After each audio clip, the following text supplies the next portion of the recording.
Assalamualaikum warahmatullahi wabarakatuh. Bertemu lagi dengan saya Ajiri Shalom Saputra. Oke ya, di sini saya akan menjelaskan tentang materi kubikel tekanan menengah double cover. Ayo, langsung saja masuk ke materinya sekarang.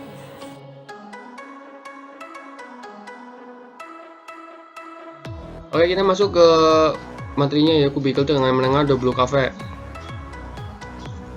Sebelum masuk ke materinya, kita membahas terlebih dahulu instalasi tegangan menengah. Instalasi tegangan menengah adalah suatu instalasi yang digunakan untuk penyaluran listrik kepada konsumen. Tegangan yang disalurkan adalah tegangan menengah, yaitu 6 kV hingga 20 kV, dari gardu induk ke gardu distribusi. Ini blok diagram aliran tegangan menengah ya, dari pembangkit sampai ke konsumen. Jadi itu di pembangkit dibangkitkan tegangan. Setelah itu di step up oleh trafo step up hingga 70 kV sampai 800 kV ya. Habis itu ditransmisikan oleh jaringan transmisi sampai ke gardu induk. Di gardu induk diturunkan 20 kV hingga 70 kV. Setelah itu disalurkan ke gardu distribusi. Dari gardu distribusi disalurkan lagi ke trafo pelayan dan masuk ke rumah ya.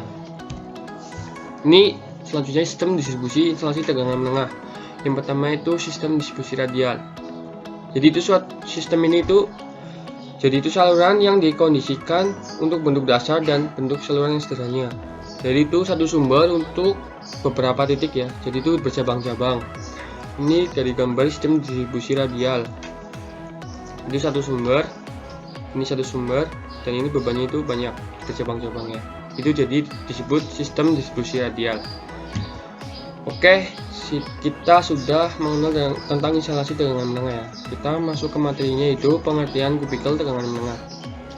Kubikel tegangan menengah adalah seperangkat peralatan listrik yang dipasang pada gardu induk dan gardu distribusi yang berfungsi sebagai pembagi, pemutus, penghubung, pengkontrol, dan pengaman sistem penyaluran tenaga listrik tegangan menengah ya. Ini adalah salah satu gambar dari kubikel. Kita masuk ke bagian-bagian kubikel. Ini yang pertama itu kubikel ingoing. Itu terdapat keterangan gambar ya. Jadi yang nomor 1 itu kompartemen, nomor 2 isolator pos, nomor 3 rel busbar, nomor 4 tubar, nomor 5 insulator cover, nomor 6 moving kontak, nomor 7 ruang buka tutup kontak utama, nomor 9 current transformator atau CT, nomor 8 current transformator, nomor 9 terminal utama keluar, nomor 10 kabar power, nomor 11 rel, nomor 12 kWh meter, nomor 13 ampere meter, nomor 14 terminal kontrol bearing, nomor 15 tombol close atau open dari PMT, nomor 16 kabar kontrol penghubung antara terminal kontrol dengan mekanik penggerak, nomor 17 mekanik penggerak, nomor 18 potensial meter. Ini sedangkan yang kedua itu dari outgoing ya. Hampir sama, ini ada gambar dan keterangannya. Kita masuk ke fungsi kubikel ya. Fungsi kubikel itu bermacam-macam. Yang pertama itu kubikel incoming. Kubikel incoming itu berfungsi sebagai penghubung dari sisi sekunder trafo daya ke rel tegangan menengah. Yang kedua, kubikel outgoing. Itu berfungsi sebagai penghubung atau penyalur dari rel ke beban. Yang ketiga, kubikel pemakai sendiri atau trafo PS berfungsi sebagai penghubung rel ke beban pemakai sendiri atau garisnya sendiri. Yang keempat tuh kubikel couple atau bus coupling yang berfungsi sebagai penghubung antara rel 1 dengan rel kedua. Selanjutnya kubikel PT itu atau kubikel tegangan itu berfungsi sebagai pengukur atau pengamannya. Yang ke-6 kubikel bus risar atau busti atau interface yang berfungsi sebagai pengukur antar kubikel. Yang terakhir itu kubikel PT rel yang dilengkapi dengan lightning arrestor ya, LA. Itu berfungsi sebagai input tegangan open delta untuk rel proteksi. Ya, ini gambar-gambar dari kubikel yang saya jelaskan tadi. Yang ini yang pertama itu kubikel ingoing, ini outgoing. Yang ini kubikel trafo PS. Sedangkan yang ini kubikel coupling, ini kubikel PT. Ini kubikel T atau interface, Dan ini terakhir itu kubikel dengan yang dilengkapi lightning arrestor ya. Oke, selanjutnya kita masuk ke jenis kubikel. Jadi itu kubikel memiliki beberapa jenis ya. Itu yang pertama saya akan jelaskan itu open type, yaitu kubikel jenis open type adalah kubikel yang terpasang dengan kondisi rel terlihat atau tidak dalam kompartemen yang tertutup, sehingga rel tersebut memerlukan pemeliharaan rutin, terutama kebersihan ya, dari isolator tutup dari kotoran dan debu ya. Jadi itu kubikel open type itu dilengkapi dengan PMS kabel, PMS tanah, dan PMS rel sebagai pengaman ketika ada perbaikan atau pemeliharaannya. Jadi kubikel ini tuh dilengkapi oleh PMS kabel, PMS tanah, dan PMS rel. Yang kedua itu kubikel closed type. Kubikel jenis closed type adalah kubikel yang terpasang dengan kondisi rel tertutup atau tidak kompartemen, agar lebih aman dan bersih karena tidak bersentuhan langsung dengan debu yang ada di sekitarnya. Untuk kubikel ini jenis ini tuh didesain dapat di rack in atau rack out sebagai pengaman ketika adanya perbaikan atau pemeliharaan. Selanjutnya itu kubikel berdasarkan konstruksi layer antara lain ya. Yang pertama itu yang ini, yang sebelah kiri itu gambarnya kubikel dalam posisi rel di bawah. Pada kubikel jenis ini rel dipasang di bagian bawah dari kubikelnya. Yang sebelah kanan itu kubikel dengan posisi rel di atas. Pada kondisi ini rel dipasang di bagian atas dari kubikelnya. Sebenarnya itu ada kubikel itu berdasarkan pabrik atau pembuatannya ya. Jadi itu ada yang merek Schneider, Avera, Modelec, Fuji, Merlin, Guerlain, IG, Mediasa, dan lain sebagainya. Itu beberapa jenis-jenis dari kubikel. Sekarang kita masuk ke penempatan kubikel ya. Yang pertama itu ditempatin di indoor. Maksud dari indoor itu kubikel penempatannya itu dipasang di dalam bangunan tertutup, bagian bangunan dari beton atau konstruksi dengan plat besi ya. Jadi itu untuk kubikel indoor itu di dalam ruangan sehingga tertutup lah ya, di indoor. Ini digunakan di gardu hubung antara bangunan mall, kantor, dan lain sebagainya ya, untuk kubikel indoor. Yang kedua itu kubikel outdoor. Itu kubikel atau penempatannya itu dipasang di luar bangunan. Untuk pengamannya ya dari air atau dari panas itu dapat diberikan atap seperti gambar di bawah ini ya. Namun pada kubikel outdoor ini tuh penempatan rel proteksinya itu dipisah pada ruangan tersendiri, mungkin agar lebih aman atau bagaimana. Oke, kita selanjutnya itu masuk ke komponen kubikel ya. Jadi itu komponen kubikel itu ada dua. Yang pertama itu komponen utama, yang kedua komponen pendukung. Komponen utama terdiri dari PMT, rel, trafo arus, dan trafo tegangan. Sedangkan komponen kedua itu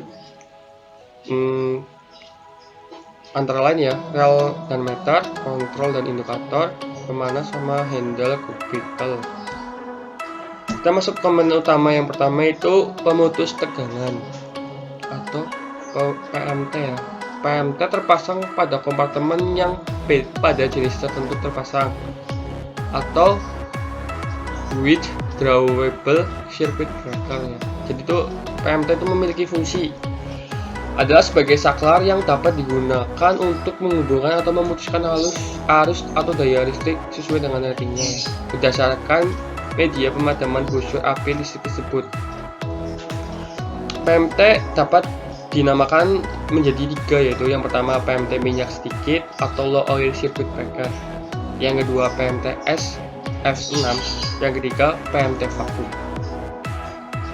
Untuk PMT ya, tegangan menengah di suatu gardu induk umumnya didesain pada keluaran dan kubikel dengan cara ditarik ya, sehingga PMT dan mekanik penggeraknya dapat dengan mudah dikeluarkan atau dimasukkan untuk keperluan pemeliharaan. Jadi itu untuk PMT tegangan itu umumnya itu didesain dapat dikeluarkan dari dapat dikeluarkan dari kubikel ya, agar mudah dalam pemeliharaannya. Selanjutnya itu ada gambar dari PMT yang saya sebutkan tadi, itu PMT minyak, PMT gas SF6, dan PMT vakum. Yaitu kita masuk ke komponen yang kedua, itu komponen rel. Komponen rel dibuat dari tembaga atau aluminium dengan bentuk sesuai dengan desain yang masing-masing pabrik ya. Dan fungsi rel itu untuk sebagai penghubung antara kabel masuk dengan beberapa penyulang. Jadi itu sebagai kayak terminalnya ya. Ini gambar dari relnya.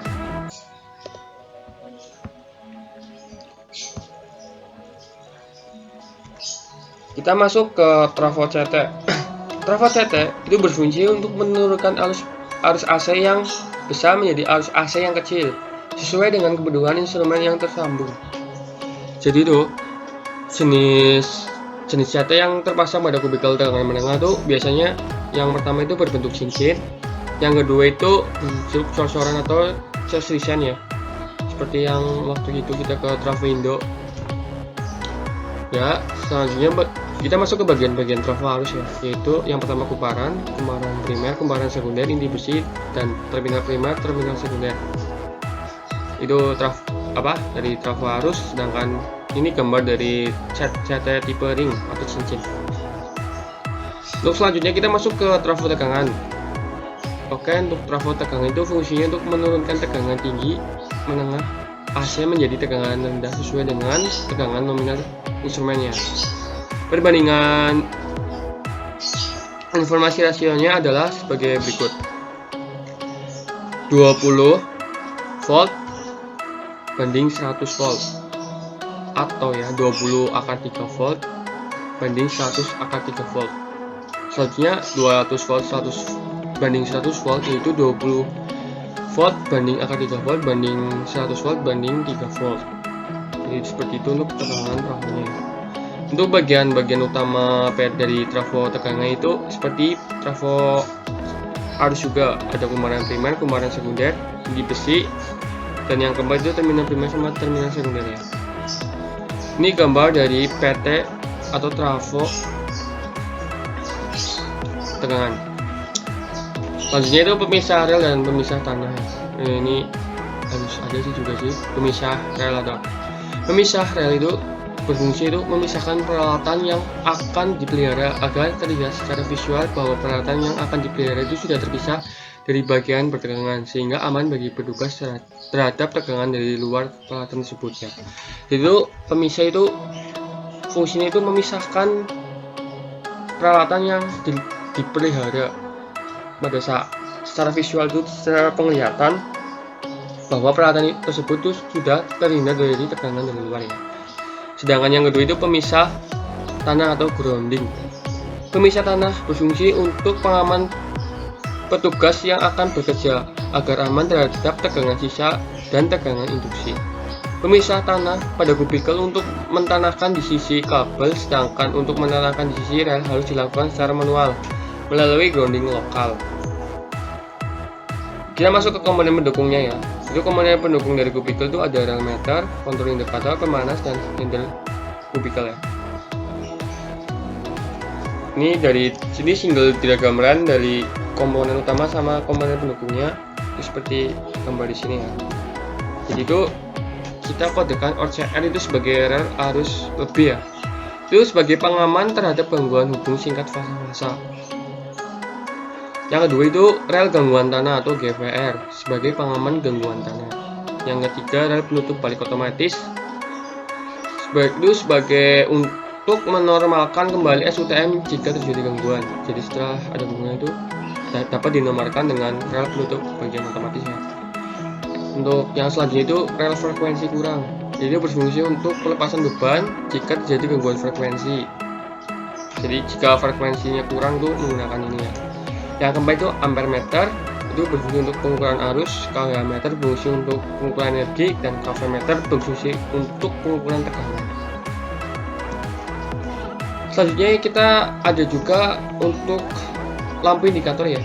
Itu lampu indikator itu sangat penting karena untuk menandai bahwa adanya tegangan 20 kV pada sisi kabel outgoingnya ya. Jadi itu petugas bisa mengetahui di situ ada tegangan atau enggaknya. Dan untuk pemanas 1 hektar itu untuk memanaskan agar kelembapannya itu terjaga. Sedangkan handle kubikel itu untuk menggerakkan mekanik kubikel, yaitu membuka atau menutup posisi kotak hubung dari PMT, PMS, dan LBS pemisah tanah atau grounding, atau pengisian pegas untuk energi atau membawa atau menutup kontak hubungnya ya.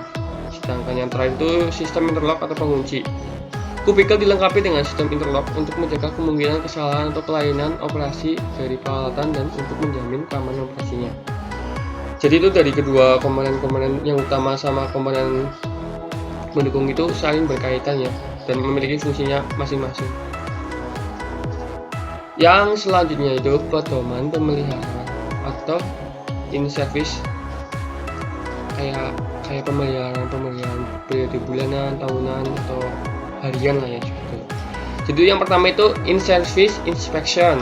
In service inspection adalah kegiatan yang dilakukan pada saat kubikel dalam kondisi pertegangan.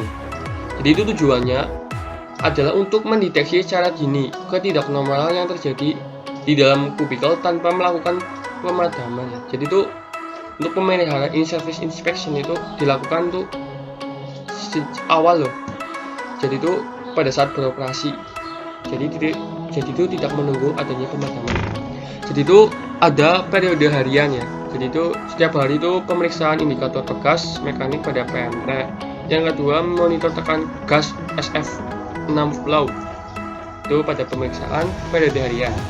Untuk periode bulanan, setiap 1 bulan sekali itu harus pemeriksaan visual terhadap benda asing ya. Bunyi-bunyi atau bau-bau apa, bunyi kering atau bunyi atau bau asap gitu. Juga pemeriksaan visual alat ukur, apakah alat ukurnya bagus atau tidak kondisinya ya. Yang ketiga itu pemeriksaan lemari kontrol panas ruang. Jadi itu kelembapannya harus diatur oleh headernya, pemeriksaan itu lampu penerangannya. Yang terakhir itu pemeriksaan kebersihan kubikel. Jadi itu kubikel harus bersih dari debu. Terus pada periode 3 bulan ya. Pada periode ini pemeriksaan indikator posisi PMT itu dalam kondisi close atau open. Yang kedua itu pemeriksaan kantor kerja PMT.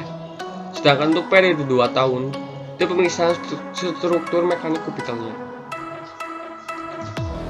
Kita masuk ke in service measurement ya.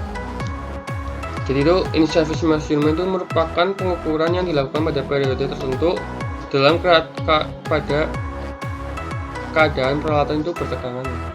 Jadi itu in service measurement itu pengukuran yang dilakukan pada saat pertegangan, intinya seperti itu ya. Itu terjadi pada setiap 1 bulan sekali ya, periode bulanan itu yang harus diukur itu pengukuran suplai tegangan AC dan DC-nya naik apa turun. Yang kedua itu pengukuran suhu kubikel. Yang ketiga itu pengukuran suhu terminal atau sambungan pada rel, CT, PT, dan kabel ya. Sehingga itu harus ada pengukurannya. Untuk pengukuran untuk kondisi in service measurement ya, pengukuran suhu kubikel terminal dan sambungan pada rel CT atau PT, kabel serta peralatan lainnya yang diarus dalam kubikel juga dilakukan dengan memperhatikan kondisi pembebanan ya pada kubikel tersebut. Jadi seperti itu. Selanjutnya kita masuk ke Sudan measurement. Sudan measurement adalah merupakan pengukuran yang dilakukan pada periode 2 tahun dalam keadaan peralatan itu tidak bertegangan atau dalam keadaan off. Macam-macam pengukuran yang dilakukan itu pengukuran atau pengujian PMT ya, yang pertama. Yang kedua itu pengukuran tahanan isolasi. Yang ketiga pengukuran tahanan kontak. Yang keempat pengukuran kecepatan waktu buka tutup dari PMT. Yang kelima pengukuran di tahanan pertahanan kubikel. Yang ketujuh pengukuran pengujian media isolasi. Yang kedelapan pengukuran tegangan minimum coil. Yang kesembilan pengukuran tahanan isolasi CT. Selanjutnya pengukuran tahanan isolasi PT. Dan yang terakhir pengukuran tahanan isolasi LA. Jadi seperti itu ya dari Sudan measurement. Oke, sekian presentasi dari saya. Terima kasih. Sekian presentasi dari saya. Jika ada pertanyaan atau sanggahan bisa dituliskan di kolom komentar.